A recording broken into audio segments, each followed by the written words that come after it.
সুপ্রিয় দর্শক, স্বাগত জানাচ্ছি আজকের সম্পাদকীয়তে। আমি আহমেদ সালেহিন। জুলাই হত্যাকাণ্ডে অপরাধীদের বিচার দেশের আইন অনুযায়ী করার তাগিদ দিয়ে প্রধানমন্ত্রী তারেক রহমান বলেছেন, বিচারের নামে যেন কোনো অন্যায় না হয়। স্বরাষ্ট্রমন্ত্রী সালাউদ্দিন আহমদ জানিয়েছেন, গণঅভ্যুত্থানের মধ্য দিয়ে আওয়ামী লীগের রাজনৈতিক মৃত্যু ঘটেছে। শিগগিরই দলটিকে বিচারের কাঠগড়ায় দাঁড় করানো হবে বলে জানান তিনি। প্রশ্ন উঠেছে, স্বৈরাচার পতনের 2 বছর পরও জনগণের প্রত্যাশা কতটুকু পূরণ হলো? যে আশায় ছাত্র জনতা রক্ত দিল, তার প্রাপ্তির হিসেব কি আদৌ মিলবে? এসব প্রশ্নের উত্তর খুঁজতেই আজকের সম্পাদকীয় জুলাই গণঅভ্যুত্থান, বিচার অবিচারের প্রশ্ন। আর এ নিয়ে আলোচনার জন্য স্টুডিওতে আছেন শফিকুল আলম, প্রধান উপদেষ্টার সাবেক প্রেস সচিব, অন্তর্বর্তী সরকারের, নাসির উদ্দিন নাসির, সাধারণ সম্পাদক, জাতীয়তাবাদী ছাত্রদল, এবং সিবগাতুল্লাহ সিবগা, সেক্রেটারি জেনারেল, ইসলামী ছাত্র শিবির। যাচ্ছে মূল আলোচনায়। আমাদের এতক্ষণে বুঝতে পেরেছেন যে জুলাই অভ্যুত্থান নিয়ে আসলে প্রশ্ন থাকছে, যেহেতু আজকে একটা চিনমট্রিতে একটা বড় প্রোগ্রাম হয়েছে। জুলাই অভ্যুত্থানে যারা শহীদ হয়েছেন এবং আহত হয়েছেন তাদের পরিবারদের নিয়ে প্রধানমন্ত্রী সেখানে ছিলেন। প্রথম প্রশ্ন থাকবে হচ্ছে নাসিরের কাছে, সেক্রেটারি ছাত্রদলের। প্রধানমন্ত্রী কিন্তু বলেছেন যে আজকে যে তিনি ফ্যাসিবাদের শক্তির বিচারের নামে অবিচার যেন না হয়, এমন একটা বার্তা তিনি দিয়েছেন। ছাত্রদল আসলে কীভাবে দেখছে এটাকে, যেহেতু আপনারা মাঠে ছিলেন, একেবারে সক্রিয় ভূমিকা ছিল আপনাদের জুলাই অভ্যুত্থানের সময়? আচ্ছা, আপনাকে ধন্যবাদ জানাচ্ছি। আমাদের 200 আলোচক আছেন এখানে। আমি শুরুতেই যেটি মনে করি সেটি হচ্ছে, অন্তর্বর্তীকালীন সরকার এবং এই নির্বাচিত সরকারের এই পুরো সময়ের মধ্যে এখনো পর্যন্ত 5টি বিচার প্রক্রিয়া সম্পন্ন হয়েছে। এটি আমাদের আরেকটু বেশি প্রত্যাশা ছিল যে জুলাই এবং আগস্টে দিনে দুপুরে প্রকাশ্যে আওয়ামী লীগ 2000-এর বেশি মানুষকে হত্যা করেছে। অন্তত 2 বছরের পরে এতগুলো মামলা হলেও তার মাত্র 5টির বিচার সম্পূর্ণ হওয়া, আমি মনে করি এটি এক ধরনের সংকট। আরও বেশি যদি এই 2 বছরের মধ্যে যদি অন্তত আরও কয়েকটি বিচার সম্পূর্ণ হতো তাহলে আরেকটু ভালো হতো। আর আরেকটি বিষয় সেটি হচ্ছে, গত কয়েকদিন ধরে যেটি আলাপ আলোচনা হচ্ছে সেটি হচ্ছে, ধরুন অন্তর্বর্তীকালীন সরকার সময়ে যে মামলাগুলো হয়েছে বা নির্বাচিত সরকারের সময়, আমরা দেখলাম যে গত 17 বছরে, অর্থাৎ আওয়ামী লীগের জুলাই আগস্টের পূর্বে যারা বিভিন্ন অপরাধ করেছে, ধরুন শুধু সেখানে গুম খুন যারা করেছে তাদেরকে জুলাই আগস্ট হত্যা মামলাতে অন্তর্ভুক্ত করা হয়েছে। যারা বিদেশে টাকা পাচার করেছে তাদেরকে জুলাই আগস্ট হত্যা মামলাতে আসামি করা হয়েছে, বা যারা প্রশাসনের নগ্ন দলীয়করণ করেছে তাদেরকে জুলাই আগস্ট হত্যা মামলায় আসামি করা হয়েছে। এমনকি ধরেন 2014, 18, 24-এর যে গণতান্ত্রিক নির্বাচনগুলো হয়েছে, সেই নির্বাচনগুলোতে যারা ভোট ডাকাতি করেছে, কারচুপি করেছে, তাদেরকেও আমি দেখেছি যে জুলাই আগস্টের হত্যা মামলাতে আসামি করা হয়েছে। এতে করে একটা সামান্য সংকট তৈরি হয়েছে, সেটি হচ্ছে জনমনে একটি আশঙ্কা তৈরি হয়েছে যে জুলাই আগস্টের হত্যাকাণ্ডগুলোর মামলার ধরনকে নিয়ে। আমি যেটা বলতে চাচ্ছি সেটা হচ্ছে যে জুলাই আগস্টে আওয়ামী লীগ 2000-এরও বেশি মানুষকে হত্যা করেছে। এই মামলাগুলোর সাথে যদি 17 বছরের যে স্পেসিফিক যে প্যাসিবাদ যারা তৈরি করেছে বিভিন্ন সেক্টরে, তাদেরকে ওই গ্রাউন্ডে যারা যে অপরাধ করেছে সেই গ্রাউন্ডে যদি মামলাগুলো হতো তাহলে আরও বেশি এটি কার্যকর হতো বলে আমি মনে করি। ধরেন বিদেশে যে টাকা পাচার করেছে, লক্ষ লক্ষ টাকা, কোটি কোটি টাকা, সেটার কিন্তু মামলা সেভাবে হয়নি, বা সে বিচারের প্রক্রিয়াগুলো কিন্তু সেভাবে এগিয়ে যাচ্ছে না। তারপরেও আমি মনে করি 5টি বিচার ইতিমধ্যে রায় হলো। আমি মনে করি এই প্রক্রিয়াটা যেন আরও দ্রুত সময়ে কার্যকর হয়। সরকার সেই বিষয়ে আমি মনে করি কার্যকর পদক্ষেপ গ্রহণ করবে।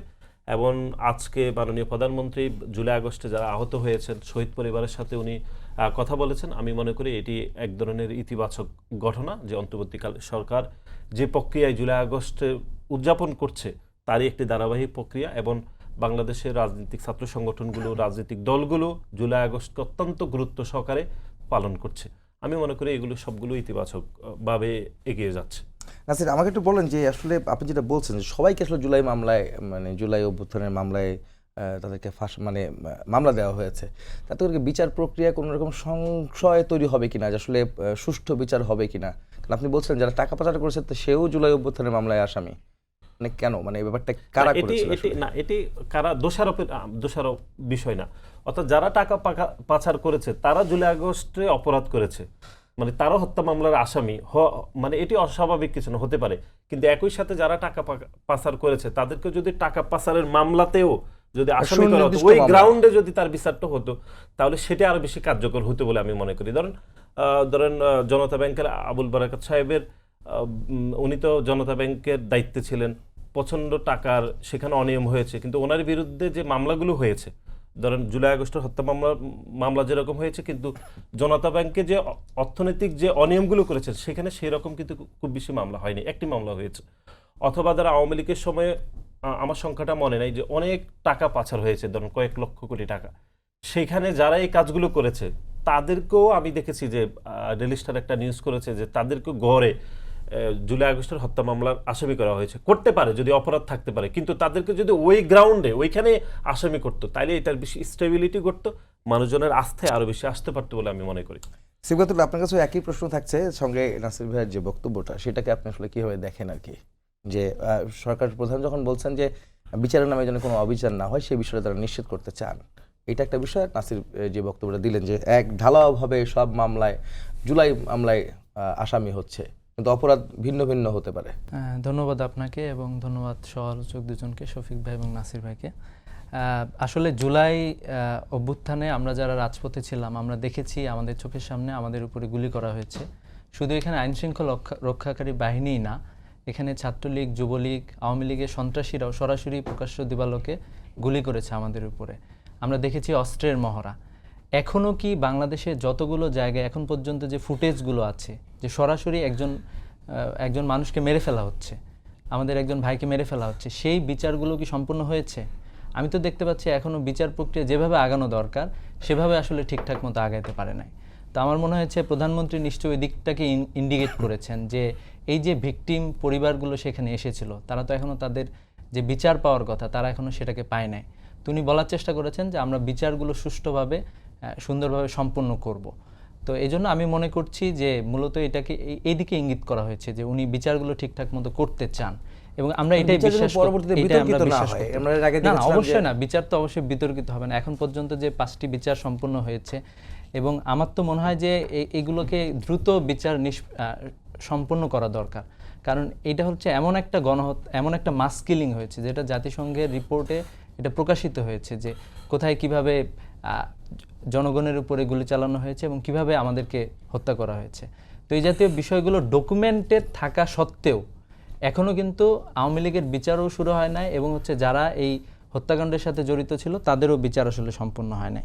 তবে আমরা একটা বিষয় এনশিওর করতে চাই, আমরা মনে করি যে এটা আমরা যারা জুলাই রাজপথে ছিলাম আমরা সবাই বিষয়টি মেনে নিয়েছি যে জুলাইয়ের আগের বাংলাদেশ আর জুলাইয়ের পরের বাংলাদেশ, অবশ্যই এখানে অনেক ধরনের পার্থক্য আছে, এবং আমরা মনে করি যে বিচার বিভাগ হচ্ছে এটা, বিচার বিভাগের মাধ্যমে এটা প্রকাশিত হোক, আমরা এটাই চাই। যদি কেউ ভিকটিম থেকে থাকে, যদি কেউ এখানে অপরাধ না করে অপরাধী হয়ে থাকে, এই সুযোগটা তো এখানে নাই। কারণ হচ্ছে এটা ট্রায়াল হবে, ওপেন ট্রায়ালে বিচারটা সম্পূর্ণ হবে, এবং এখানে এটা হওয়ার সুযোগ আসলে নাই। তো আমরা যেটা বাংলাদেশের যে অতীতের যে বিভিন্ন ধরনের রাজনৈতিক হত্যাকাণ্ড সংঘটিত হয়েছে, আমরা কিন্তু বারবার বলছি যে জুলাই আসলে জুলাই না, জুলাইয়ের আগেও অনেকগুলো হত্যাকাণ্ড হয়েছে। হেফাজতের হত্যাকাণ্ডের কথা বলি, বিডিআর পিলখানার হত্যাকাণ্ডের কথা বলি, এই সবগুলোর বিচার নিশ্চিত হওয়া দরকার। আমরা এই যে 16 বছরের বিচারহীনতা সংস্কৃতি আছে, এটা থেকে মূলত আমরা বের হয়ে আসতে চাই। যে আমরা এই একটা মানুষ হত্যা করেছে সরাসরি, শেখ হাসিনা তো তার অডিও রেকর্ড আছে, সে বলছে যে গুলি চালানোর নির্দেশ দিচ্ছে।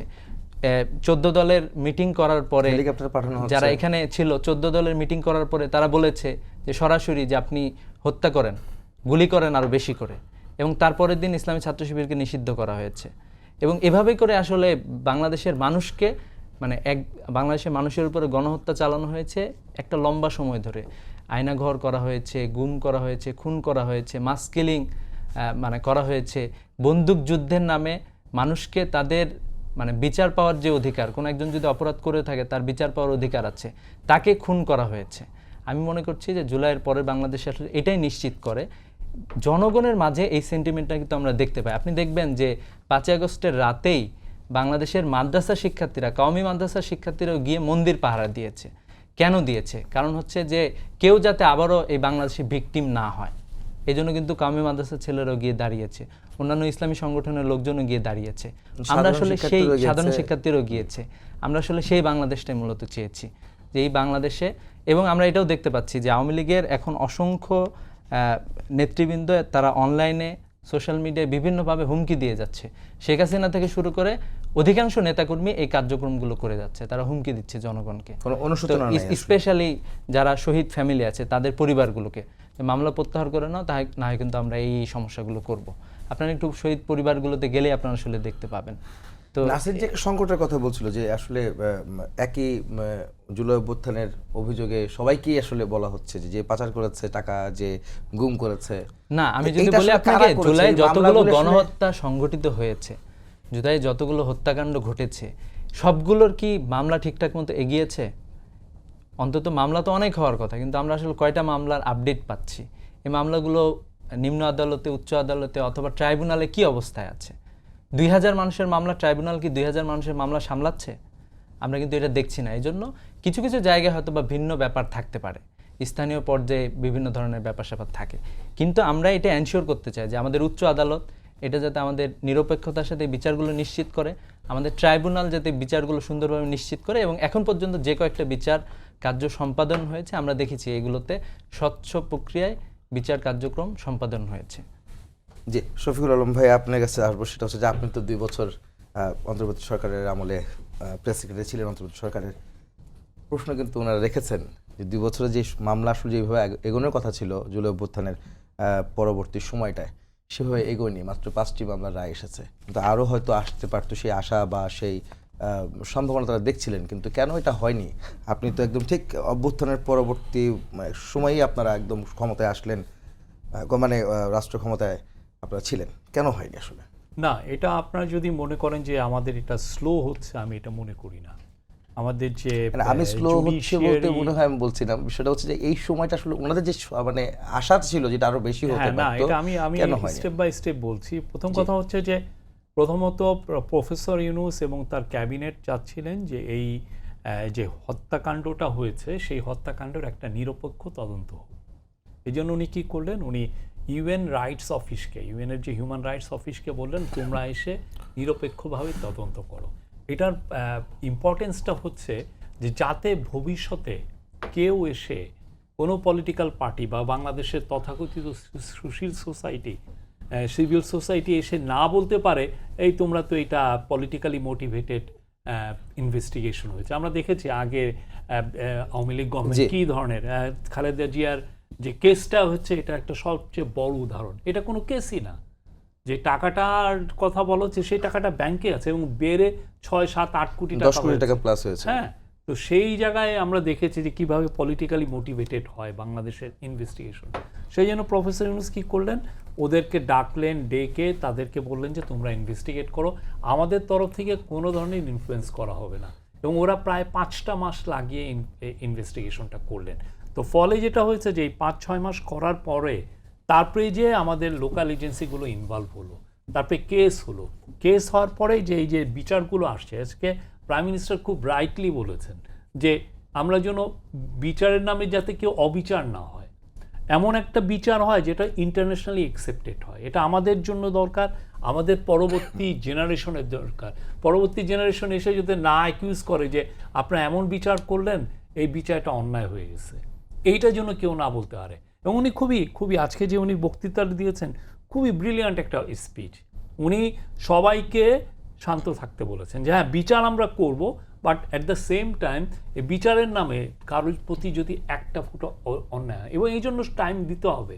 আপনারা সবাই মিলে প্রেশার দিবেন যে না আমরা 3 দিনে এটা প্রেশার, তাহলে বিচার হবে না, তাহলে অবিচার হয়ে যাবে। এবং এই ক্ষেত্রে হবে কি, ইন্টারন্যাশনালি তখন স্কোপ তৈরি হয়ে যাবে এই বিচারটাকে প্রশ্নবিদ্ধ করার। সেটা করা উচিত না।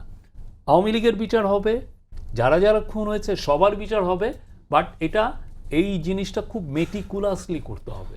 এবং সেটার জন্য যেটা ও যেটা বললো, ওনারা বললো, সেক্ষেত্রে আমরা যেটা করতে পারি, আইসিটি তো এই বিচারগুলো মূলত করছে, আইসিটিকে আরও ক্যাপাসিটি বিল্ডিং করা, আরও নতুন ইনভেস্টিগেটর দেওয়া, আরও বেশি প্রসিকিউটর দেওয়া, দিয়ে যাতে এই বিচারগুলো খুব দ্রুত করা যায়। কিন্তু এগেন দ্রুত করতে যে যেন অন্যায় অবিচার না হয়। উনি ওনার মার কথা বললেন, ওনার ভাইয়ের কথা বললেন, উনি বললেন যে কোনো ধরনের রিভেঞ্জে বিশ্বাসী নেই। এরকম মানে আপনি এই যে ম্যাগনানিমিটি শো করা, হ্যাঁ, এটা কতজন করে? এবং এই জিনিসটা খুব ইম্পর্টেন্ট ছিল। এবং এই কারণে আমি বলবো যে বিচার প্রক্রিয়া যতটুকু যেই গতিতেই যাচ্ছে আমি কিন্তু আনহ্যাপি না। আপনি ইন্টারন্যাশনালি দেখেন, ইয়েতে দেখেন, এই যে আর্জেন্টিনায় 20-30 হাজার ছেলে মেয়ে গুম হয়ে গেছিল, হ্যাঁ, এবং এই যে আজকে যে মায়ের ডাকে যে নামটা, এটা কিন্তু ওখানে মাদ্রে দি প্লাজা দি মায়ো, হ্যাঁ, প্লাজা দি মায়োতে যে মারা বসে থাকতেন এই তাদের গুম হওয়া ছেলে মেয়েদের জন্য, ওইখান থেকে। তো এই যে ওরা এই যে বিচার প্রক্রিয়াটা এখনো 20-30 বছর ধরে চলছে। আমাদের ডিটারমিনেশনটা থাকা উচিত, যারা যারা এই হত্যাকাণ্ডে জড়িত 20 বছর যাক, 30 বছর যাক, তাকে আমি বিচারের আওতায় আনবো। আমাদের ডিটারমিনেশনে যাতে কম না হয়। কিন্তু আমি যদি সবাই মিলে প্রেশার দিই যে খুব দ্রুত করতে হবে, এবং সেই দ্রুত করতে যাতে যাতে আমি ধরেন 5টা একটা হত্যাকাণ্ডে ধরেন 10টা উইটনেস আছে, না আমি 10টা উইটনেসকে যদি আমি হিয়ারিংয়ে ডাকি তাহলে আমার 6 মাস 1 বছর লাগবে, আমি 2টা দিয়ে সেরে দেই, যেটা আওয়ামী লীগ আমলে হয়েছে, সেটা যেন না হয়। আমরা প্রত্যেকটা বিচার ঠিক মতো করবো, এবং আওয়ামী লীগেরও বিচার করতে হবে। আপনি যদি ইউএনের পুরো রিপোর্টটা পড়েন, ওইখানে একদম খুব ভালোভাবে এসছে যে আওয়ামী লীগ কীভাবে 2টা বিষয় এসছে, যে পুরো আওয়ামী লীগের মেশিনারিটা জড়িত ছিল, এবং আওয়ামী লীগের সাথে যে আওয়ামী লীগের লোকাল লেভেলের লিডারদের সাথে বা আওয়ামী লীগের সিনিয়র লিডারদের সাথে পুলিশের একটা সংযোগ ছিল। মানে সে তো খুন করছেই না, সে পুলিশের সাথে মিশে যে সে খুন করছে, বা অনেক ক্ষেত্রে পুলিশের ডিবি একটা পোশাক পরে যে সে খুন করছে। আপনি কত বড় ভয়াবহ, মানে বলে যে পলিটিক্যাল পার্টি, আসলে এটা সবাই, সালাউদ্দিন ভাই ঠিকই বলছেন, এটা তো আর পলিটিক্যাল পার্টি নেই, এটা একটা মাফিয়া, একটা কিলিং মেশিন হয়ে গিয়েছিল। আমি সালাউদ্দিনের বক্তব্যটাতে আসবো, তার আগে আমার কথা হচ্ছে যে সিকদাতুল্লাহ কিন্তু বলছিলেন যে আসলে প্রকাশ্যে দেখা গেছে যে অস্ত্র নিয়ে ছাত্রলীগ, যুবলীগ, আওয়ামী লীগ সবাইকে দেখা গেছে, কিন্তু এই প্রক্রিয়াটা আসলে আমরা অনেককেই দেখতে পাই যে উনি ওইখানে জড়িত ছিলেন, কিন্তু ওকে যখন বিচারে আনতে হয় ইট টেকস টাইম। আপনার এই জিনিসটা দিতে হবে, এটা একটু ক্লিয়ার করুন। হ্যাঁ, আমি যেমন একটা লোককে দেখা গেল সে মিছিলে ছিল, সে গুলি করেছে, হ্যাঁ, তাকে অ্যারেস্ট করা হচ্ছে, তাকে বিচার, এখন এত বেশি বিচারের একটা লাইন আপ, এইরকম আনপ্রেসিডেন্টেড কিলিং তো হয় নাই বাংলাদেশের ইতিহাসে। 71-এর পরে এইরকম কিলিং হয়েছে, হ্যাঁ।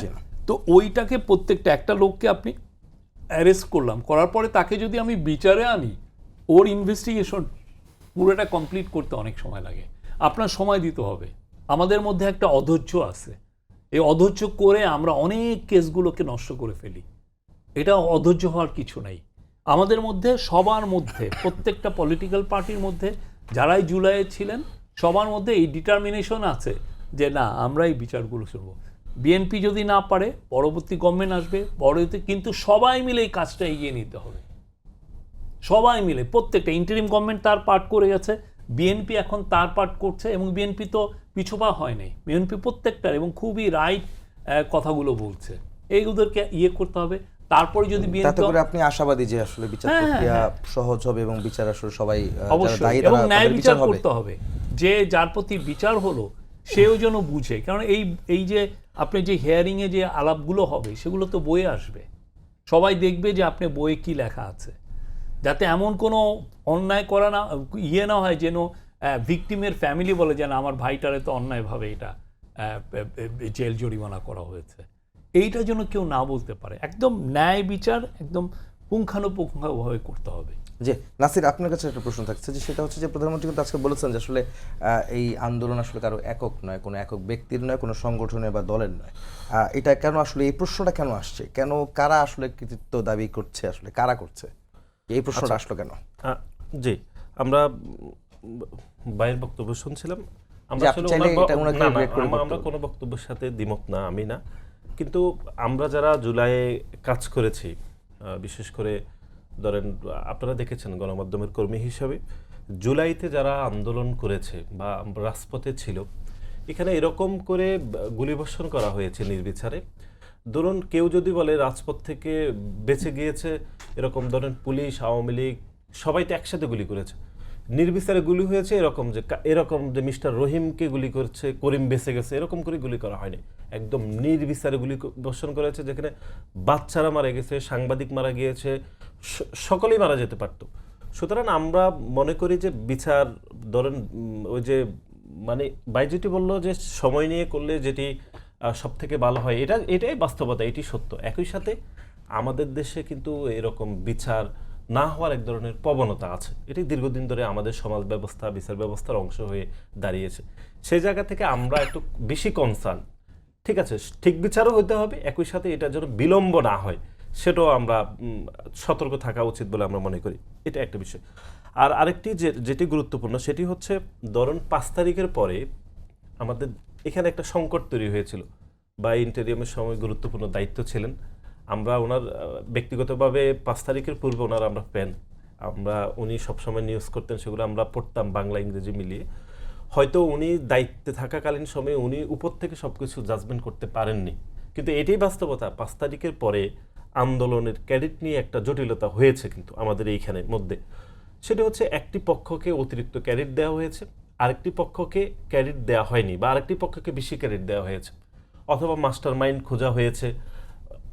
অথবা আমি আর একটু সহজ করে বলি, উনি তো অন্তর্বর্তীকালীন সরকারের প্রেস সেক্রেটারি ছিলেন, অন্তর্বর্তীকালীন সরকারের প্রধান হিসাবে ডক্টর ইউনূস সাহেব 2 বার ছাত্র নেতাদের সাথে বৈঠক করেছে, কিন্তু দুর্ভাগ্যজনকভাবে শুধুমাত্র যারা সমন্বয়কের দায়িত্বে ছিলেন শুধু তাদের সাথে মিটিং করেছেন। কিন্তু বাংলাদেশে এর বাইরে অনেক ছাত্র সংগঠনগুলো যারা প্রকাশ্যে রাজপথে আন্দোলনের নেতৃত্ব দিয়েছে তারাই সবচেয়ে বেশি ক্ষতিগ্রস্ত হয়েছে, কিন্তু তাদের কাউকে ডক্টর ইউনূস সাহেব একবারের জন্য ওনার অফিসে আমন্ত্রণ জানেন। এটি আমি মনে করি একটি দুর্ভাগ্যজনক একটি ঘটনা। এবং আরও যেটি সংকট হয়েছিল অন্তর্বর্তীকালীন সরকারের সময় সেটি হচ্ছে শুধুমাত্র ওই একটি পক্ষকে ক্যাডেট দেওয়া হয়েছে, বাকি যে ছাত্র সংগঠনগুলো এই আন্দোলনে ক্ষতিগ্রস্ত হয়েছে, ভূমিকা রেখেছে, তাদেরকে কোনো ধরনের অফিসিয়ালি অন্তর্বর্তীকালীন সরকারের পক্ষ থেকে কোনো ধরনের রিকগনাইজ বা স্বীকৃতি দেওয়া হয়নি। এবং আপনি খেয়াল করে দেখবেন, এটি বললে বাইরে অনেক সময় রাগ করে, কিন্তু এটি আমাদেরকে বলতে হবে। সেটি হচ্ছে বাংলাদেশ জাতীয়তাবাদী ছাত্র দলের 142 জন নেতাকর্মী শহীদ হয়েছেন। 16 তারিখে যেদিন আবু সাইদ শহীদ হয়েছেন সেদিন কিন্তু ওয়াসিমও শহীদ হয়েছেন, আমাদের চট্টগ্রাম কলেজের কনভেনিং কমিটির সদস্য। আমাদের মাগুরা জেলার ছাত্রদলের সিনিয়র যুগ্ম সাধারণ সম্পাদক শহীদ হয়েছেন, যিনি আমরা কমিটি করে রেখেছি, যিনি জেলার সভাপতি হবেন এরপরে কমিটিতে, সেও শহীদ হয়েছে। তার মানে হচ্ছে আমাদের পুরো সংগঠনের একটা একদম নেতৃত্বস্থানীয় যেরকম নেতাকর্মীরা শহীদ হয়েছেন, সমর্থক শহীদ হয়েছেন, একটা জেলা লেভেলের সভাপতি সাধারণ সম্পাদক লেভেলে একজন শহীদ হয়েছেন জুলাই আগস্টে। কিন্তু দুর্ভাগ্যজনকভাবে আমাদেরকে বলা হয়েছে 5 তারিখের পরে যে 0% কন্ট্রিবিউশন, 100% সেলিব্রেশন।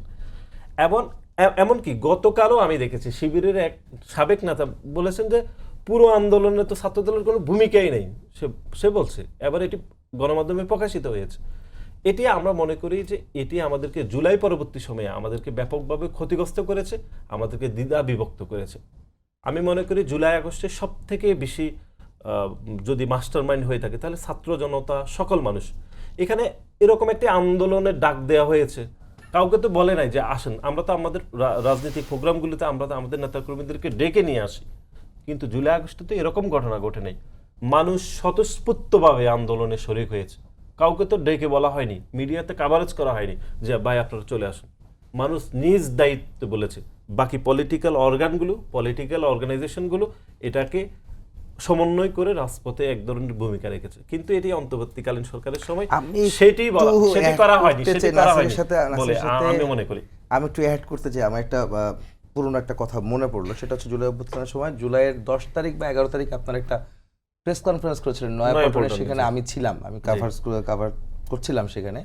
আপনার কাছে প্রশ্ন ছিল, রাকিব ভাইয়ের কাছে এবং আপনার কাছে প্রশ্ন ছিল যে আপনারা কি রাজপথে নামবেন কিনা, বা আপনার ছাত্রদল কি করছে আসলে। তখন আপনারা বলেছেন যে কোনো রাজনৈতিক পরিচয় আপনারা নামবেন না, কিন্তু আপনারা তখনও রাস্তায় আছেন, এই উত্তর আমাকে দিয়েছিলেন, সেটা কিন্তু আমার মনে আছে।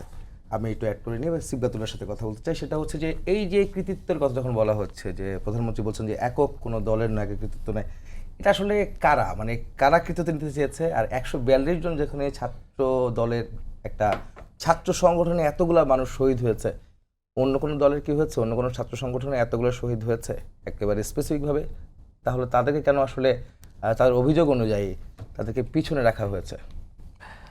আসলে জুলাই যদি আমরা অধিকাংশই যারা জুলাই শহীদ হয়েছে, একটা বড় অংশ হলো এরকম যাদের আসলে কোনো রাজনৈতিক পরিচয় নাই। তো পরবর্তীতে আমরা দেখেছি বিভিন্ন রাজনৈতিক দল, হ্যাঁ, তাদের তালিকা প্রকাশ করেছে। আপনারা দেখবেন যে জামাত ইসলামের উদ্যোগে তারা একটা দীর্ঘ ভলিউম প্রকাশ করেছে। 4-5টা বই মনে হয় আপনারা বলেন। 4-5টা না, এটা প্রায় 12 খণ্ডে, মানে পুরোটাই, মানে সকল শহীদদের আচ্ছা এখন 12টা বিষয়গুলো সেখানে নিয়ে আসা হয়েছে। এরপরে বিএনপিও দাবি করেছে বিভিন্নভাবে যে আমাদের এতজন শহীদ। হ্যাঁ, এই জায়গাতে ইসলামী ছাত্র শিবির একটু ভিন্নতা প্রদর্শন করেছে। ইসলামী ছাত্র শিবির বলেছে যে জুলাই ইসলামী ছাত্র শিবিরে যারাই শহীদ হয়েছে, জুলাই সকল শহীদ হলো ইসলামী ছাত্র শিবিরের শহীদ।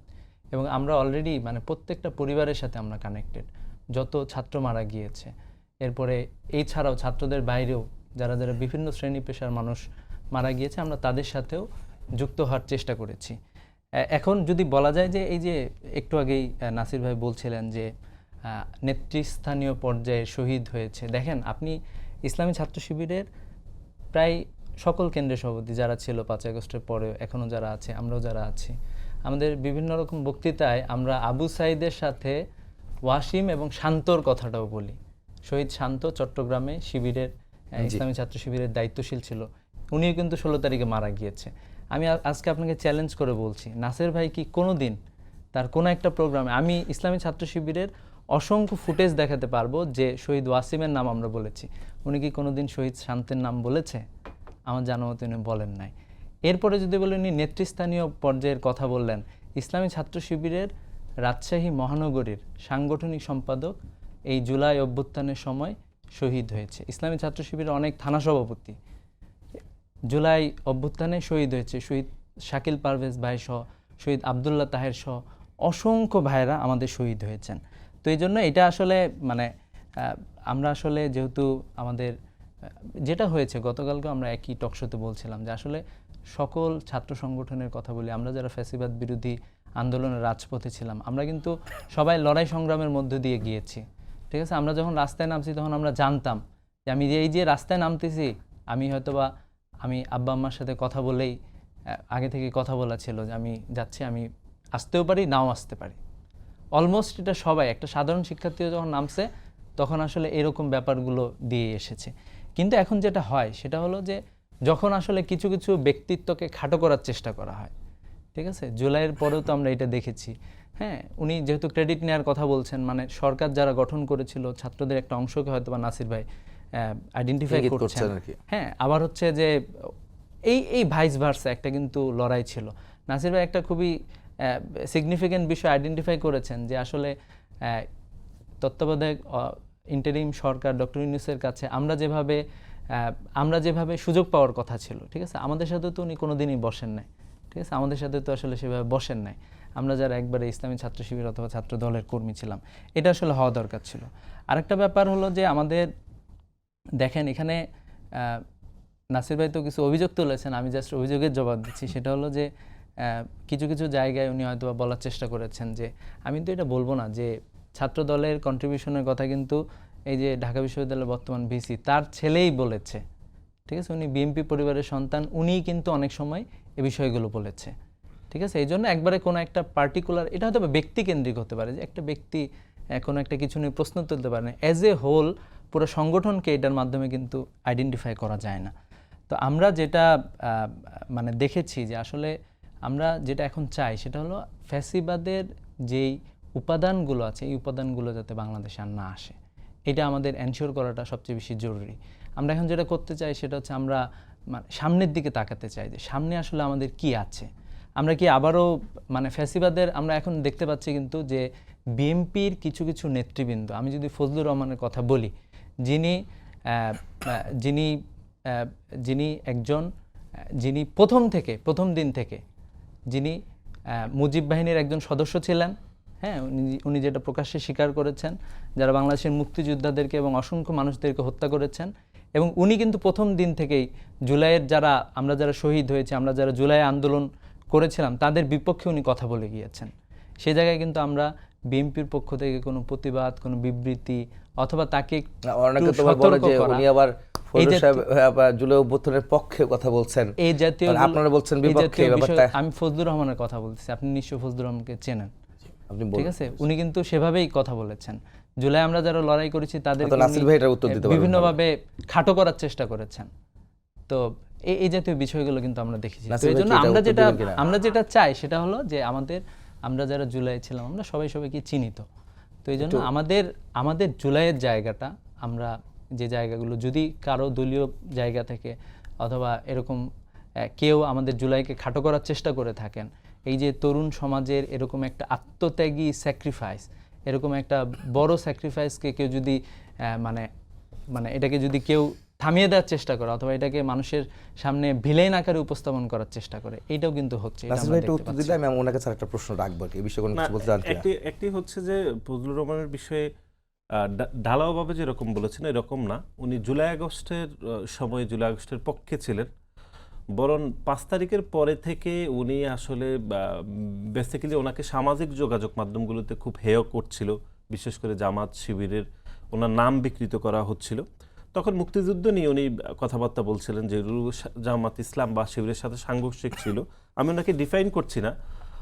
জুলাই আগস্ট নিয়ে উনি বিরূপ মন্তব্য করেছেন এরকম আমার চোখে পড়েনি, তবে জামাত ইসলাম বা শিবির, মুক্তিযুদ্ধ এগুলো নিয়ে উনি অনেকবার কথা বলেছেন, এটি অস্বীকার করার উপায় নেই। মুজিব বাহিনীর সদস্য এবং জিয়াউর রহমান ক্ষমতা নেওয়ার পরে এই মুজিব বাহিনীর সাথে জিয়াউর রহমানের লড়াই সংগ্রাম ছিল।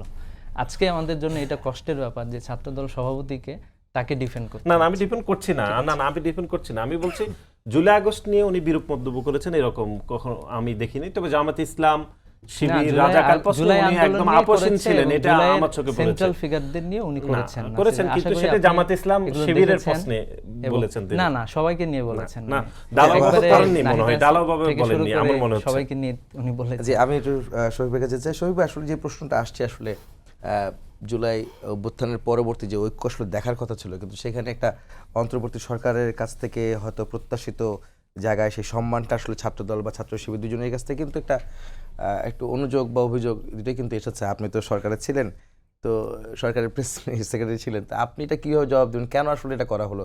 142 জন যার শহীদ হয়েছে এই সংগঠনের, তাদের কেন ডাকা হয়নি? আমরা কিন্তু দেখেছি বিষয়গুলি যে আসলে একটা পক্ষকে ডাকা হতো বারবার, 2বার 3বার হয়তো কথা হয়েছে এবং অনেক সময় আনঅফিসিয়ালও কথা হতো। এটা আমরা কিন্তু অনেক সময় খোঁজ খবর নিতাম। শুনেন, যেটা হয়েছে যে নাহিদ, আসিফ তো প্রথম ক্যাবিনেটেই ছিল, পরবর্তীতে মাহফুজ জয়েন করেছেন। তো ওদের যেহেতু দৃশ্যমান একটা প্রেজেন্স ছিল ইন্টারিমের ক্যাবিনেটে, সেই জন্য থেকে একটা ইমপ্রেশন তৈরি হয়েছে তারা বুঝি এক্সট্রা কিছু বেনিফিট পাচ্ছে বা তাদের জুলাইয়ে যাদের অবদান, কেউ কিন্তু কাউকে খাটো করছে না। ছাত্রদলের অবদান, আমি নিজে জুলাই যতগুলো ইয়েতে গিয়েছি, যখন এই বাংলা ব্লকেড হলো, প্রত্যেকটা জায়গায় আমি ছাত্রদলের ছেলে মেয়েদেরকে দেখেছি। কেউ বলতে পারবে না যে ছাত্র, যেমন সিনিয়র লিডাররা ছিলেন, জুনিয়র লিডাররা ছিলেন, সবাই এসছেন, শিবিরের ছেলেরা ছিলেন। এনসিপি তো তখন হয় নাই, বাট ওদের যেই সংগঠনগুলো ছিল তারা ছিলেন। তা আমরা তো দেখছিলাম, কেননা সবাই আসলে একটা লক্ষ্য ছিল যে হাসিনাকে উৎখাত করা, হাসিনার শাহীর পতনটা ঘটানো। তো ওইটার জন্য কোন স্ট্র্যাটেজিতে গেলে বেটার হয় সেটা নিয়ে কিন্তু সবাই ভাবছেন। সেটা ছাত্রদলও ভাবছেন, শিবির ভাবছেন, আক্তার, আকরাম বা ওদের সাথে যারা নাহিদ, এরা ভেবেছেন, এবং ফলে ওই ফোকাসটা ছিল। এমনকি কেউ যদি আজকে কোনো হিস্ট্রি বইতে কিন্তু বলছে না যে না আমার কারণে আজকে এই জুলাই হয়েছে। জুলাই সবাই ছিলেন, বিএনপির তো সারা বাংলাদেশে ছিলেন। আমি যে মাগুরার যেই ছেলেটার কথা বললেন, আমি তার কবর জিয়ারত করেছি। ওর তো অনবদ্য অবদান। তো এই অবদান তো সব জায়গায়, মানে এইরকম সবাই, কিন্তু কেউ কি একটা পলিটিক্যাল ব্যানারে গিয়েছেন? সবাই এক কাতারে এসেছিলেন, এসে বলছেন না আমাদের একটাই ফোকাস, হাসিনা শাহীর পতন, একটা স্বৈরাচারের পতনটা আমাদের করতে হবে। সেই ঐক্যের আসলে বিভেদ কি ঘটালো? ঐক্যের বিভেদ হবেই, এটাই নিয়ম, এটা পলিটিক্যাল না। আমি এই পাওয়ারের জন্য আমিও চাই পাওয়ারে যেতে, উনিও চান পাওয়ারে যেতে, এটা কি হবে না? এটা তো একদমই স্বাভাবিক জিনিস। এটার জন্য আসলে দায়ী কারা? এটা দায়ী না, এটা হচ্ছে পলিটিক্সটাই এরকম। আপনি কি চান যে সব বাংলাদেশটা ওয়ান পার্টি গভর্নমেন্ট হয়ে যাক? সেটা তো হয় না। তা আপনি বিএনপি তার ভিশন নিয়ে এগোচ্ছে, জামাতে ইসলামী তার ভিশন, তো এই দুইটা ভিশনের তো কম্পিটিং একটা ভিশন হবে, বা এনসিপির একটা ভিশন হবে। তো ফলে যেটা হচ্ছে যে এনসিপি তার ক্রেডিটটা নিতে চাবে, জামাত ক্রেডিট নিতে হবে, বিএনপি তার ক্রেডিট নিতে হবে। সবাই কাউকেই তো খাটো করার সুযোগটাই তো নাই। সবাই তো ছিলেন, কে ছিলেন না আমাকে এটা বলেন, সবাই ছিলেন না। আচ্ছা, স্বৈরাচার পতনের পর 2 বছর পার হয়েছে, আসলে রাষ্ট্রের মৌলিক চরিত্র আসলে কতটা পরিবর্তন হয়েছে? অবশ্যই চেঞ্জ হয়েছে। বাংলাদেশের সবচাইতে ফ্রিয়েস্ট, বাংলাদেশে এর চেয়ে ভালো ইলেকশন আপনি দেখেছেন? বাংলাদেশের ইতিহাসে এরকম আপনি ইউরোপিয়ান ইউনিয়নের ইয়েটা পড়েন, ওদের রিপোর্টটা পড়েন, আমাদের কমনওয়েলথে যারা আসছিলেন তাদের রিপোর্ট পড়েন, বাংলাদেশে এর চেয়ে। তারপরে এই যে নেত্র নিউজ একটা করেছে, ওরা 8,000 কেন্দ্রর ফলাফল যাচাই করেছে, করে দেখেছে যে কোনো ধরনের কোনো ডিসক্রিপেন্সি নাই। হ্যাঁ, আপনি এর চেয়ে সুন্দর ইলেকশন, বাংলাদেশের যে ডেমোক্রেটিক ট্রানজিশনটা সবচেয়ে জরুরি ছিল সেই জিনিসটা হয়েছে, রিফর্ম হয়েছে। আপনি রিফর্ম, হ্যাঁ বলতে পারেন যে প্রত্যাশিত, আমি যেটা প্রত্যাশা করছি সেটা কিন্তু হচ্ছে। তো বিএনপি তো বলছে না যে না আমি করবো না, বেশিরভাগই 93 না 94 হয়ে গেছে, বাকিগুলোও হচ্ছে, ডিসকাশন হচ্ছে, চিন্তা করছে যে আমি এটা করলে আমার কি গভর্নেন্সে অসুবিধা হবে কি না। অপোজিশন সেটা নিয়ে আবার কথাবার্তা বলছে, তারা বলছে। আপনি বাংলাদেশে কবে দেখেছেন এতে সুন্দর পার্লামেন্টারি সেশন হতে? পরপর 2টা সেশন হলো। আপনি যেটা বলছেন, অনেকে বলছে যে না প্রত্যাশিত, এটা আওয়ামী লীগের বয়ান। আমি তো দেখছি যে সবই হচ্ছে। বিচার কার্য 5টা, আপনি 2 বছরে 5টা হওয়া, আমি এটারে খুবই বড় সাকসেস মনে করি, এবং এটা খুব মেটিকুলাসলি করা উচিত, এবং এগুলো হচ্ছে। তারপরে ধরেন ইকোনমি যেই অবস্থায় রেখে গিয়েছিল, আমরা আমাদের কাজ করেছি, ওনারা আবার আমরা ব্যাটনটা ওনাদের কাছে দিয়েছি, ওনারা আবার সেটাকে এগিয়ে নিচ্ছেন।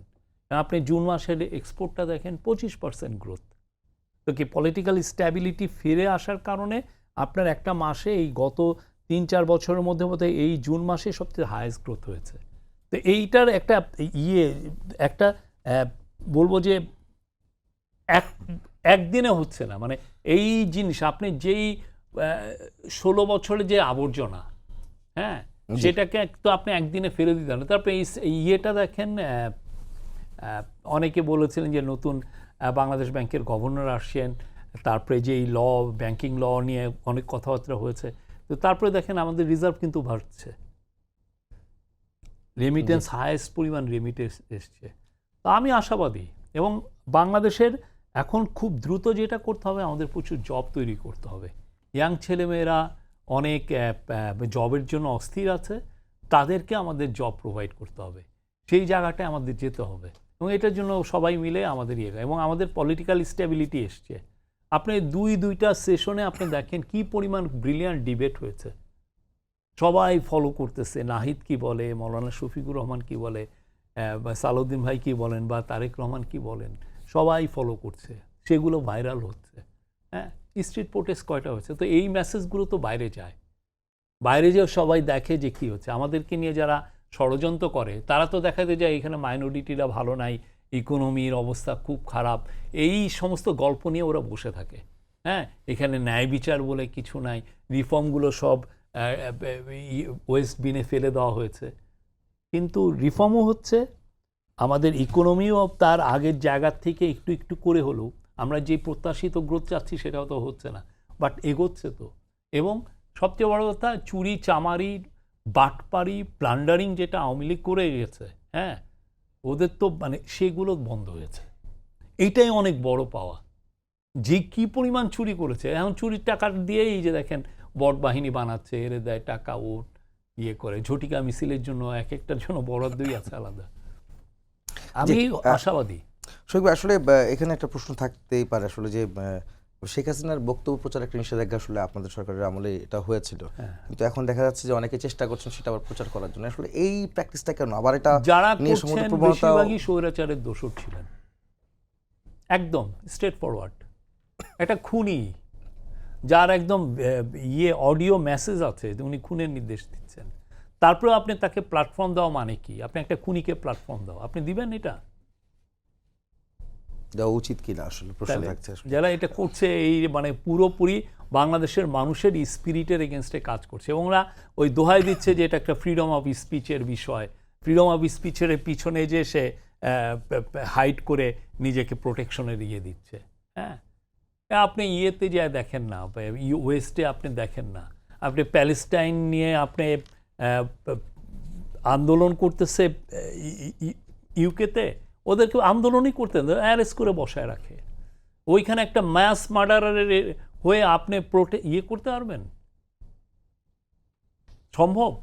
এখানে তো এগুলো অনেকে এটা করছেন। এটা হচ্ছে যে ইন্টারিম গভর্নমেন্ট, এবং এই গভর্নমেন্ট সত্যিকার অর্থে অনেক বদান্যতা দেখাচ্ছেন। তারা এই খুব হার্শ কোনোভাবে এদের ডিল করেন নাই। হ্যাঁ, তারা মনে করছেন যে না, সোসাইটিতে ডাইভার্সিটি অফ ভয়েসেস থাকুক, ভয়েসের মধ্যে ভিন্নতা থাকুক, মানুষের ইয়ে থাকে, কিন্তু এই ডাইভার্সিটিটাকে অনেকে ভাবছেন যে আমাদের উইকনেস, এইটাকে ক্যাশ ইন করতে চাচ্ছেন। শুরু করবে আপনার কাছে আমার অনেক প্রশ্ন আসলে থাকার কথা, যেহেতু আপনি অন্তর্বর্তী সরকারে ছিলেন। নাসির ভাই, আপনার কাছে আসবো। তার আগে এই প্রশ্নটা থাকছে যে 2 বছর তো পার হয়েছে, আসলে আপনি কি কাঙ্ক্ষিত বাংলাদেশ দেখতে পাচ্ছেন বা সেই দিকে কি যাচ্ছে কিনা, বা প্রত্যাশা পূরণ হয়েছে কিনা জুলাই অভ্যুত্থানে যে স্পিরিট নিয়ে আসলে আন্দোলনটা হয়েছিল? জি, এটি আসলে একভাবে তো সংজ্ঞায়িত করা যাবে না। আমি মনে করি যে ধরুন আমাদের সংকট কোথায় ছিল, গত 17 বছরের সব থেকে বড় সংকট ছিল বাংলাদেশে 3টি জাতীয় নির্বাচন অনুষ্ঠিত হয়েছে, যেখানে বাংলাদেশের কোনো মানুষ ভোট প্রদান করতে পারেনি। বিশেষ করে তরুণরা ব্যাপকভাবে সংক্ষুব্ধ ছিল, তাদের মতামত প্রতিষ্ঠা করতে দেওয়া হয়নি। সুতরাং গণ অভ্যুত্থানের সব থেকে বড় সফলতা হচ্ছে যে বাংলাদেশের মানুষ, বিশেষ করে তরুণরা তার পছন্দ মতো ভোট দিয়েছে এবং তার একটি সরকার প্রতিষ্ঠা করতে পেরেছে। হ্যাঁ, বিরোধী দল প্রতিষ্ঠা হয়েছে। আমি মনে করি এটি একটি বড় সাকসেস। এর বাইরে ধরুন বাংলাদেশে অনেকগুলো সংকট ছিল, যেটি মাননীয় প্রধানমন্ত্রী প্রথম দিন থেকে বলছেন যে যদি গত 17 বছরের টাকা পাচার রোধ করা যেত, যেটি আগের আওয়ামী লীগ সরকারের সময় এটি ফিজিবিলিটি হয়েছে, যে অন্তত এই পাচারকৃত টাকা দিয়ে আরও 30টার মতো পদ্মা সেতু করা যেত। সুতরাং আমি মনে করি এখনকার সরকারের সবথেকে বড় চ্যালেঞ্জ হবে আমাদের দেশে যে গত 17 বছরে যে টাকা পাচার হয়েছে সেটাকে অন্তত একদম মানে হচ্ছে সিঙ্গেল ডিজিটে নামে নিয়ে আসা। হয়তো এটি 1-2 দিনে সম্ভব হবে না। আমি মনে করি এটি অন্তত সিঙ্গেল ডিজিটে নিয়ে আসে, ধীরে ধীরে এটি 0%-এ নিয়ে আসতে হবে। তারপরে হচ্ছে ধরুন বিচার ব্যবস্থাকে আমাদেরকে উন্নত করতে হবে। যে হাসিনা যেই বিচার ব্যবস্থা করেছে, যেটি শুরুতে ভাই বললেন যে আমাদের দেশনেত্রী বেগম খালেদা জিয়ার নামে যেরকম একটি ফরমায়েশি রায় হয়েছে, বিচারের নামে যে তামাশা হয়েছে, সেটি আজকে মাননীয় প্রধানমন্ত্রীও বলেছেন যে কেউ যদি অন্যায় না করে তাকে যেন, তার প্রতি যেন ইনসাফ করা হয়, সেটি নিশ্চিত করতে হবে। সুশাসন ব্যবস্থা ইতিমধ্যে আমি মনে করি আস্তে আস্তে ধীরে ধীরে উন্নত হচ্ছে। আমি সার্বিক সকল বিষয়ে খুবই আশাবাদী যে ইনশাল্লাহ বাংলাদেশ একটি কাঙ্ক্ষিত জায়গায় চলে যাবে। সুশাসন নিশ্চিত হচ্ছে, ফ্রিডম অফ যেটি ভয়েসের কথা ভাই বললেন, সকল মানুষ তার মতামত প্রদান করছেন। অনেকে অবশ্যই এটি করতে গিয়ে ভুলভাবে বট আইডি দিয়েও হেনস্থা হচ্ছে, এটিও দুঃখজনকভাবে ঘটছে। আমি মনে করি এটি অনেক সময় দেখা যায় আওয়ামী লীগও করছে, আবার আমাদের দিক থেকে তো আমরা প্রায় বলছি যে শিবির, জামাত ইসলামের আইডি থেকেও এটি করা হচ্ছে। বিশেষ করে আপনি জানেন যে ধরেন এটি বলতে হচ্ছে, এখানে তো আসলে রাগ ডাকের কিছু নেই, যেন আমাদের মাননীয় প্রধানমন্ত্রী কন্যা, উনি রাজনৈতিক দলের অংশ না, সরকারের অংশ নয়, তারপরেও কিছু একটি সমালোচনা করলে ওনাকে টেনে নিয়ে এসে করা হচ্ছে, ব্যঙ্গ করা হচ্ছে, এগুলো খুবই দুঃখজনক। আমি মনে করি আমি মনে করি যে গণ অভ্যুত্থান শুধুমাত্র সরকার সবকিছু পরিবর্তন হয়েছে হবে, একই সাথে আমাদের মানসিকতারও পরিবর্তন করতে হবে, যে আপনি কদ্দূর কার সমালোচনা করবেন, কার সমালোচনা করতে গিয়ে আপনি কি সীমা লঙ্ঘন করছেন কিনা সেটাও দেখা উচিত বলে আমি মনে করি। তারপরে সার্বিক সকল বিষয়ে আমি মনে করি অত্যন্ত ভালোভাবে দেশ এগিয়ে যাচ্ছে এবং সকলের সহযোগিতায় পেলে আমি মনে করি বাংলাদেশ একটি যে উদার সাম্য গণতান্ত্রিক বাংলাদেশের আমরা স্বপ্ন দেখেছিলাম গত অনেক বছর ধরে, সেদিকে ইনশাল্লাহ এগিয়ে যাচ্ছে। পজিটিভ একটা ভাইব আপনার কাছ থেকে পেয়েছি, কিন্তু প্রশ্ন হচ্ছে যে সালাউদ্দিন আহমেদ কিন্তু বলেছেন যে জুলাই চেতনা নিয়ে কোনো ব্যবসা জানি না হয়, ব্যবসা না দাঁড়া করতে পারে। আসলে এটা কেন ইঙ্গিতে বারবার প্রশ্ন কিন্তু আসছে, কোন সংখ্যা থেকে এই প্রশ্নটা তিনি রেখেছেন, আসলে আপনি কি বলেন? এটি তো সে আবার আমরা একটু পুরাতন আলোচনায় যেতে হবে। গত 2 বছর তো এটি হয়েছে, অস্বীকার করার কোনো উপায় নেই। আপনার কাছে আমার একই প্রশ্ন থাকবে। এটি তো হয়েছে, অস্বীকার করার কোনো উপায় নেই। জুলাই নিয়ে এক ধরনের ম্যানিপুলেট করা হয়েছে, ক্যারিট দেওয়া হয়েছে। জুলাইকে কেন্দ্র করে অনেক সমন্বয়করা দুর্নীতি করেছেন, অনেক উপদেষ্টাদের বিরুদ্ধে শত কোটি টাকার দুর্নীতির অভিযোগও আছে। এটি তো অস্বীকার করার উপায় নেই। এখন দেখা যাক এগুলো যদি সত্য হয়, বিচার করে তার একটা ব্যবস্থা করা উচিত। এবং আমি মনে করি জুলাই আমাদের সকল মানুষ এখানে অংশগ্রহণ করেছে। জুলাইয়ের স্পিরিটকে ধারণ করে ভবিষ্যতে এগিয়ে যেতে হবে, কিন্তু জুলাইকে ধরে কোনো ধরনের পুঁজি বা ব্যবসা বাণিজ্য অথবা এটাকে পুঁজি করে মাফিয়াতন্ত্র কায়েম করা, এগুলো কোনোভাবে কাম্য নয় বলে আমি সেটি মনে করি। সিকদারুল্লাহ, আপনি একটু বলবেন যে আসলে এই যে জুলাই ব্যবসার কথা যে বলা হচ্ছে, এই সংখ্যাটা আসলে কেন আসছে? ব্যবসা আসলে কি হয়েছিল বা হবে নাকি? আমি কারা করছে? আমি প্রথমত ব্যবসার আলাপটা আসবে আশা করি। আমি প্রথমত যেটা বলতে চাই সেটা হচ্ছে যে জি। শফিক ভাই বেশ অনেকগুলো কথা বলেছেন। এর মধ্যে আসলে উনি রিফর্মের কথা যে বলেছেন, রিফর্ম তো বাংলাদেশে আসলে আমরা যেভাবে প্রত্যাশা করেছিলাম, ইনস্টিটিউশনাল রিফর্ম, এগুলো কিন্তু আসলে সেভাবে হয়নি। তো এবং আসলে এটা সেভাবে হচ্ছে না। এবং আমি মনে করি যে ইন্টারিমের অন্যতম একটা বড় ব্যর্থতা হলো এটাই। আমাদের পক্ষ থেকে, ছাত্র শিবিরের পক্ষ থেকে আমরা আশঙ্কার কথা জানিয়েছিলাম যে ওনার উনি যে সরকারের প্রেস সচিব ছিলেন, সেই সরকারের উদ্যোগে সব রাজনৈতিক দলগুলো একসাথে বসলেন। বসার পরে ওনারা রিফর্ম কি হবে এই প্রস্তাবনাগুলো ওনারা দিলেন, কিন্তু সেই প্রস্তাবনাগুলো ওনারা বাস্তবায়ন করতে পারেন নাই। আমরা কিন্তু ওই সময়টাতে বলেছিলাম যে আগে গণভোটটা হোক, গণভোট হলে আসলে রিফর্মগুলো এনশিওর হতো। ঠিক আছে, যেই বিষয়টা নিয়ে এতগুলো রাজনৈতিক দল, সব রাজনৈতিক নেতৃবৃন্দ একসাথে বসলো, এই বিষয়গুলো কিন্তু বাস্তবায়ন হয় নাই। আমরা যার ফলে দেখতে পাবো যে আসলে ফ্যাসিবাদ কিন্তু শুধুমাত্র ফ্যাসিবাদ তো আসলে নানা ভাবে তার অনেকগুলো ইনস্টিটিউট আস্তে আস্তে হচ্ছে মনে হয়, অনেকগুলো ইনস্টিটিউট আস্তে আস্তে হচ্ছে সরকারের আমলে। হ্যাঁ, কিন্তু আমাদের প্রত্যাশা তো আরো বেশি ছিল। আমাদের মাত্র 4 মাসের সরকার, আপনি প্রত্যাশা 4 মাসের সরকার কি, সরকারের কাছে তো রিফর্ম প্রস্তাবনা আছে, এটা পাস করলে হয়ে যায়। সংসদে আছে তাদের সংখ্যাগরিষ্ঠতা, আপনার সব আইন করার ক্ষমতা আছে, সবকিছুই আছে।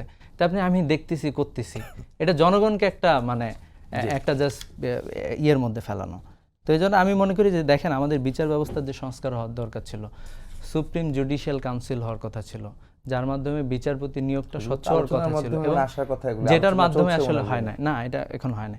এরপরে সিএজি সহ অন্যান্য নিয়োগগুলো, যেগুলো সাংবিধানিক পোস্ট, সেগুলোর একটা সমন্বয় করে গঠন করার ছিল। পিএসসির যে রিফর্মটা আমরা চেয়েছিলাম, সেটাও আমরা এখনো পাই নাই। এরপরে দুদকের যে সংস্কার দরকার ছিল, আজকে মনে করেন যে আওয়ামী লীগ চলে গেছে, কালকে যদি আরেকজন আইসা একই রকম দুর্নীতি করে, অবশ্যই তো আমরা এটা মেনে নেব না। এবং আমি মনে করি যে এটা দুই সরকারের একটা বড় ব্যর্থতা হলো যে তারা হলো কেউই যে এই যে 28 লক্ষ কোটি টাকা আওয়ামী লীগ পাচার করলো, ঠিক আছে, টাকা কিন্তু ফিরিয়ে নিয়ে আসতে পারি নাই আমরা।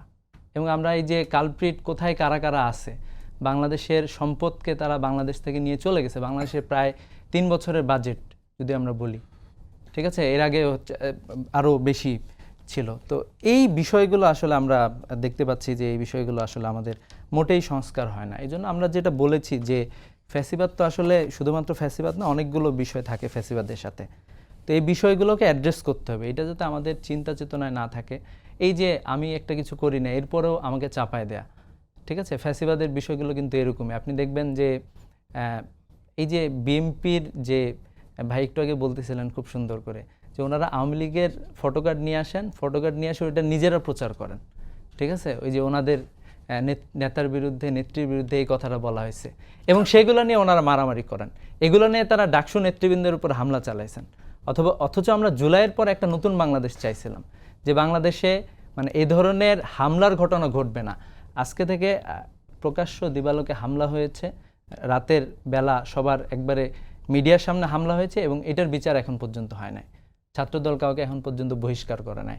থানার মধ্যে হামলা হয়েছে, পুলিশ এখনো গ্রেফতার করে নাই। তাহলে দিস ইজ দ্য ইন্ডিকেশন। মেয়েকে নিয়ে কেন পোস্ট করা হচ্ছে এই বিষয়টা, এটা তো অলরেডি আইডেন্টিফাই যে কারা করছে, এটা আওয়ামী লীগের একটা গ্রুপ থেকে বের করছে, এবং এটা ভুয়া ফটোকার্ড ছড়ানো হয়েছে। বিভিন্ন ফ্যাক্ট চেকিং প্রতিষ্ঠান বলেছে যে এটা একটা ভুয়া ফটোকার্ড। এটা নিয়ে তারা ষড়যন্ত্র হয়েছে। অবশ্যই এটা হয়েছে, ওনার সাথে এটা একাধিকবার তার সাথে আমরা আলাপ করেছি। এবং এটা যদি আপনাদেরকে বলি, আমাদের সবসময় একটা সম্মান আছে। বাংলাদেশের প্রধানমন্ত্রী যাই হোক, উনি বিগত 16 বছর আমরা তো একসাথে লড়াই সংগ্রাম করেছি, আমরা তো অ্যাপ্রিসিয়েট করি সব সময়, এবং আমাদের মুখ দিয়ে কখনোই আসলে এরকম অবমাননাকর কথাবার্তা আসলে বের হয় না। তো এটাই হলো আমাদের একটা বৈশিষ্ট্য। কিন্তু আমরা যদি এখন ব্যবসার কথা বলি, আমি তো অলরেডি এটা অ্যান্সার দিলাম যে আওয়ামী লীগের অসংখ্য বট আছে, ছাত্রদলের অসংখ্য। আমি যদি আপনাকে আপনাদের ছাত্রদলের বট আইডির নাম বলি, কাঠের কেল্লা, ন্যাশনালিস্ট ভয়েস, ডেইলি ডাকসু, আমার ডাকসু, ন্যাশনালিস্ট তৌফিক, এরা হলো ফটোকার্ড ছড়ায়। এবং এটা শুধু জুলাইয়ের সকল ফেজের বিরুদ্ধে ছড়াইছে।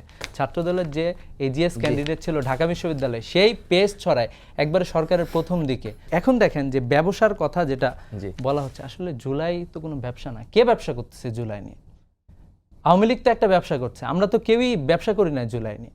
আমরা শহীদদেরকে ওন করেছি, আমি মনে করছি যে জুলাইয়ের যে ট্রু চেতনা আছে, এটা যে তরুণ প্রজন্মের অন্তরে যে জুলাই ধারণ করে, যে জুলাই ধারণ দেখেছি আমরা শহীদ শরীফ ওসমান হাদি সহ বাংলাদেশের অসংখ্য তরুণ প্রজন্মের মাঝে। আমি মনে করছি যে এই যে চেতনা, যেটা হলো যে কোনো ফ্যাসিবাদী কাঠামোর বিরুদ্ধে, যে কোনো মানে চাপিয়ে দেয়া শাসন ব্যবস্থার বিরুদ্ধে, এবং আবারও যদি কেউ একই রকম ফ্যাসিবাদী কায়দায় সামনে আসে, তাহলে তরুণ প্রজন্ম সেটার বিরুদ্ধে দাঁড়াবে। ঠিক আছে, আমি মনে করছি যে উনি হয়তোবা এটাকে ইন্ডিকেট করতে চাচ্ছেন। সেই ঐক্য কি আছে এখনো আপনাদের মধ্যে? কারণ আপনারা দেখেছি 5 তারিখের পরে তো সেই ঐক্য অনেকটা বিভেদ ঘটেছে। এখন কি কিসের আবার ঐক্যের এরকম কথা হয়, এরকম ঐক্য থাকবে আপনাদের মধ্যে? এই অভিযোগ পাল্টা অভিযোগ অনেক কিছু তো আসছে। অভিযোগ পাল্টা অভিযোগ এটা তো থাকবে, রাজনৈতিক জায়গা থেকে আমি থাকবে। আমি প্রশ্ন করছি, আমার জানার জায়গায় জিজ্ঞাসা, সাধারণ মানুষের জিজ্ঞাসা আর কি। এটা আপনাদের মধ্যে ঐক্য কি আছে সবার মধ্যে? না, এখন এই আমরা প্রশ্নে- যখন দেখেন, আমরা তো একটা জায়গায় ঐক্যবদ্ধ, এতে কোনো সন্দেহ নাই যে আমরা যদি বলি যে ছাত্রলীগ, আওয়ামী লীগের যারা এই সকল অন্যায় অপকর্ম হত্যাযজ্ঞের সাথে জড়িত, তারা যখন মাঠে নেমে আসে তখন আমাদের অটোমেটিক ঐক্য হয়ে যায়। ঠিক আছে, এবং আমরা এটাও এনশিওর করতে চাই যে শুধুমাত্র তাদের ন্যাশনাল বিরুদ্ধে ইস্যুতে না, আপনাদের এই ঐক্য থাকুক, সেটাও আমরা আশা করি। আমি একটু সময় আমাদের রেখে যে দিতে চাই, নানা 2 মিনিট সময় এজেন্ডা আছে। আছে সেগুলো এনশিওর করা দরকার। ভাই, আপনার কাছে আমার অনেক প্রশ্ন থাকার কথা ছিল, কিন্তু আমি 2টা প্রশ্ন দিয়ে আপনাকে শেষ করতে চাই। আমার অনুষ্ঠান শেষ হবে, সেটা হচ্ছে আসলে অন্তর্বর্তী সরকারের সফলতা কি, আসলে ব্যর্থতা কি? আপনি এক কথা যদি বলেন।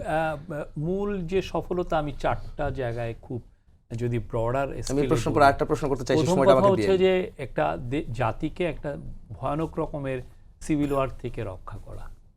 আওয়ামী লীগ যেই ধরনের ক্রাইম করেছে, এখন সবাই মিলে যদি রিভেঞ্জ নেওয়া শুরু করতো, আওয়ামী লীগের লোকরাই তো বলেছে 4-5 লক্ষ লোক মারা যাবে তারা যদি আউটস্টেট হয়। সেটা কি হয়েছে? তো সেই জায়গায় কিছু হয় নাই। না হওয়ার মূল এখানে কৃতিত্ব ইন্টারিম গভর্নমেন্টের এবং পলিটিক্যাল পার্টিগুলো তাদের সবাইকে শান্ত করেছে। হ্যাঁ, আমি আমার ফ্যামিলির দিক থেকেই দেখেছি। হ্যাঁ, আমি যে যারা কিভাবে এই জিনিসগুলোকে ম্যানেজ করেছে, এবং এর ফলে যেটা হয়েছে যে আপনি যদি ধরেন জুলাই 2000 লোক মারা গেছে, এখন দেখা গেল যে রিভেঞ্জ কিলিংয়ে যদি আরও 10,000 লোক মারা যেত, তখন হয়তো কি এই 10,000 লোকের বিষয়টা ইন্টারন্যাশনালি বড় ইস্যু হয়ে যেত এই জুলাই 2000-এর চেয়ে। তো সেই জায়গায় আমাদের একটা পুরো জাতিকে ঐক্যবদ্ধ করে এই জায়গায় ফোকাস করা যে না, আমরা এখন রিবিল্ডিংয়ে যাব, রিফর্মে যাব। ব্যর্থতা কি ছিল আপনাদের? না, তারপরে রিফর্মে আমরা আমাদের ছিল, তারপরে জাস্টিস এনশিওর করা, আমরা কাজটা শুরু করে দিয়েছি। এবং সবচেয়ে বড় যেটা, যে বাংলাদেশের ইতিহাসের বেস্ট ইলেকশনটা করা, যাতে একটা ডেমোক্রেটিক ট্রানজিশন, কেন দেশটা তো চালাবে যে পলিটিক্যাল পার্টি যে ক্ষমতা নেবে, সে যদি একটা ডিসপিউটেড ইলেকশনে আসে, তখন হয় কি দেশের পলিটিক্যাল স্ট্যাবিলিটি নড়বড়ে হয়ে যায়। হ্যাঁ, আপনি দেখেন তারেক রহমান বাইরে যাচ্ছেন, কি সম্মানটা পাচ্ছেন। কারণ কি? কারণ উনি একটা সলিড 2/3 মেজরিটি নিয়ে এসছেন একটা সলিড ইলেকশনের মাধ্যমে। এটা কোনো ডিসপিউটেড ইলেকশন না, একটা ভোট চুরি হয়েছে বলে কেউ বলতে পারবে না এই ইলেকশন। এইটা হচ্ছে আমি এই 4টাকে আমি বলবো যে বড় রিফর্ম হয়েছে। রিফর্ম, হ্যাঁ, সবকিছু। তো আমার যে প্রশ্ন আরেকটা ছিল, সেটা কি আপনার মনে করেন কোনো ব্যর্থতা আছে আপনাদের সরকারের? ছিল কোনো ব্যর্থতা নাই, আমি দেখি না। কিন্তু আপনারা তো মব নিয়ন্ত্রণ করতে পারেননি, সেটা নিয়ে তো আপনাদের অনেক প্রশ্ন আছে। মবের কথা যদি বলেন, যারা মব নিয়ে কাউন্টিং করেছেন, তারা হাসিনার আমলে কয়টা মবের কাউন্ট করেছেন আপনি আমারে বলেন? হাসিনার আমলে 2000 আপনি আপনার আমলে যদি বলেন, আপনি ছাত্র লীগের ছেলেরা যতবার অ্যাটাক করেছে, এরা কিভাবে করেছে? মব তৈরি করে 2014-18 সালে কারা মেরেছে? বাংলাদেশের ইতিহাসে সবচেয়ে বড় মব ছিল হলো হাসিনার ডেকে মব তৈরি করেছেন। সেটা হচ্ছে কি? লগি বৈঠার মব। একদিনে 12টা ছেলে মেয়েরা আমার সামনে, আমি তো নিজে দাঁড়িয়ে আছি এই পল্টনের মধ্যে, আমার সামনে ওরা পিটিয়ে মেরে ফেলেছে। আমরা এমনও শুনেছিলাম অন্তর্বর্তী সরকারের প্রধান উপদেষ্টা ডক্টর ইউনূস খুব বিরক্ত ছিলেন এসব বিষয় নিয়ে। না, কিছু হলে রাস্তায় নামতেন, শাহবাগে ডাকতেন। যেহেতু বাংলাদেশের মিডিয়া তখনও এবং এখনো কিছুটা পুরোপুরি হচ্ছে প্রো স্বৈরাচারী ভয়েস দ্বারা নিয়ন্ত্রিত, ফলে ওরা এই অন্তর্বর্তীকালীন একটা সুইকেও একটা বড় ফলা হিসাবে দেখাইতে চেয়েছে। শরীফ, আপনাকে ধন্যবাদ। নাসির, আপনার ধন্যবাদ। সুগাতুল্লাহ, আপনাকে ধন্যবাদ। তিনজনকে আমাদের আজকের সম্পাদকীয়তে আসার জন্য কৃতজ্ঞতা এবং ধন্যবাদ জানাচ্ছি। তো এই ছিল আজকের সম্পাদকীয়তে। আগামীকাল আবার দেখা হবে একই সময়ে। শুভরাত্রি।